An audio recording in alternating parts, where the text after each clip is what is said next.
कि अगर हिम्मत है तो निष्पक्ष चुनाव कराएं तो पता लग जाएगा, दूध का दूध और पानी का पानी हो जाएगा। जो मुस्लिम और दलित बाहुल्य गांव है उनके चारों तरफ पुलिस का बहुत बड़ा जो है जत्था लगाया गया है। ये लोकतंत्र की हत्या का पर्व जो आज आप मना रहे हैं, जैसी आशंका थी ठीक वैसा ही हुआ। यूपी की 9 विधानसभा सीटों पर हो रही वोटिंग के दौरान मीरापुर विधानसभा क्षेत्र में कई इलाकों में जमकर बवाल हुआ। लाठीचार्ज होने के बाद पथराव हुआ। देखते ही देखते इलाके में अफरा तफरी मच गई। तमाम विपक्षी दलों ने सीधे सीधे प्रशासन और पुलिस पर सरकार के पक्ष में काम करने का संगीन इल्जाम लगा दिया है। आजाद समाज पार्टी के अध्यक्ष और नगीना सांसद चंद्रशेखर ने चुनाव आयोग को भी कटघरे में खड़ा कर दिया। इल्जाम है कि मुस्लिम और दलित वोटरों को वोट करने से रोका जा रहा है। जब हमारे इलेक्शन कमिश्नर इलेक्शन के लिए प्रेस कॉन्फ्रेंस करते हैं, उनकी बेबाकी, उनकी बातों को सुनकर ऐसा लगता है कि भारत का लोकतंत्र बहुत स्वस्थ है। निष्पक्ष चुनाव में अधिक से अधिक मतदान हो, इसके लिए तमाम तरह की व्यवस्थाएं। लेकिन आज उत्तर प्रदेश में 9 सीटों पे उपचुनाव है और जिस तरह से पुलिस एडमिनिस्ट्रेशन सत्ता के एजेंट बन गए हैं और इलेक्शन कमीशन सो गया है, ये किससे छिपा हुआ नहीं। मीरापुर के 50 गांव ऐसे होंगे जहां मुसलमानों को, दलितों को वोट नहीं डालने दिया जा रहा है। उनकी पर्चियां छीनी जा रही हैं, उनको लाठियों से पीटा जा रहा है।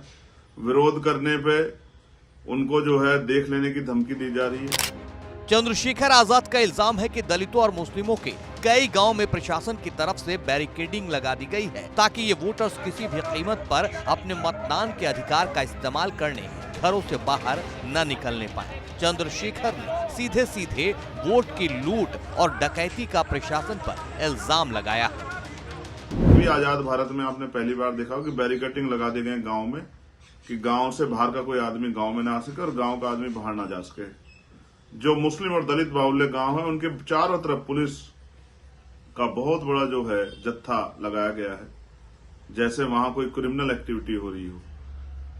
50 रिकॉर्डिंग, सैकड़ों फोन मेरे पास हैं, चाहे कुंदरकी के हों चाहे मीरापुर के हों, कि वहां पर्ची होने के बावजूद, आधार कार्ड होने के बावजूद, पहचान पत्र होने के बावजूद पुलिस पोलिंग बूथ तक ही जनता को नहीं जाने दे रही है। ऐसे निष्पक्ष चुनाव कैसे संभव है?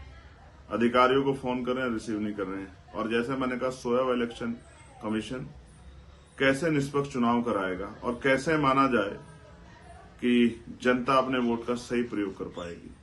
आप बड़ी बड़ी बातें करते हैं, सरकार ने अगर काम किया तो निष्पक्ष चुनाव क्यों नहीं होने देते? मैंने कुंदरकी में चैलेंज किया था कि अगर हिम्मत है तो निष्पक्ष चुनाव कराएं तो पता लग जाएगा, दूध का दूध और पानी का पानी हो जाएगा कि जनता आपसे कितना प्रेम करती है। आज सरकार और सरकार के इशारे पर सारी सरकारी मशीनरी जनता के वोट के साथ डकैती कर रही है, लूट कर रही है और सरकारी मशीनरी का दुरुपयोग सत्ता में बैठे लोग कर रहे हैं। ये अच्छा नहीं है। चंद्रशेखर ने पुलिस और प्रशासन के साथ मिलकर लोकतंत्र की हत्या का संगीन इल्जाम लगाते हुए कहा है कि जनता अपने वोट की ताकत से आपको सबक सिखाएगी। ये लोकतंत्र की हत्या का पर्व जो आज आप मना रहे हैं, ये इसका जवाब जनता आपको आने वाले समय में भी देगी। और आज भी मैं जनता से अपील करूंगा, महान जनता से, कि वो इस गुंडई का, तानाशाही का जवाब वोट के आधार पर दे। मैं सोचता हूं अगर कल हम ये देखेंगे कि कितने % वोट हुआ, तो ये अधिकारियों, कर्मचारियों के ऊपर भी, उनकी साख पे भी सवाल होगा कि वो जनता को भय के माहौल से नहीं निकालते। चंद्रशेखर ने एक तरफ चुनाव आयोग और प्रशासन से अपील की है कि वो अपना फर्ज निभाएं, लोकतंत्र की हत्या होने से बचाएं। दूसरी तरफ उन्हें आईना भी दिखाया है कि किसी की भी सत्ता सब दिन नहीं रहती। इसलिए मैं आग्रह करता हूं इलेक्शन कमीशन से और अधिकारियों से कि इस संविधान के आधार पर जो शक्ति आपको मिली है उनका प्रयोग जनहित के लिए करो, जनता की ताकत बनने के लिए करो, जनता को डराने के लिए मत करो। समय समय की बात है, सत्ता आती जाती रहती है। इस गुंडई का जवाब जनता वोट की चोट पर देगी और ये गुंडई अब ज्यादा दिन नहीं चलेगी। मेरी बात को आप याद रखना।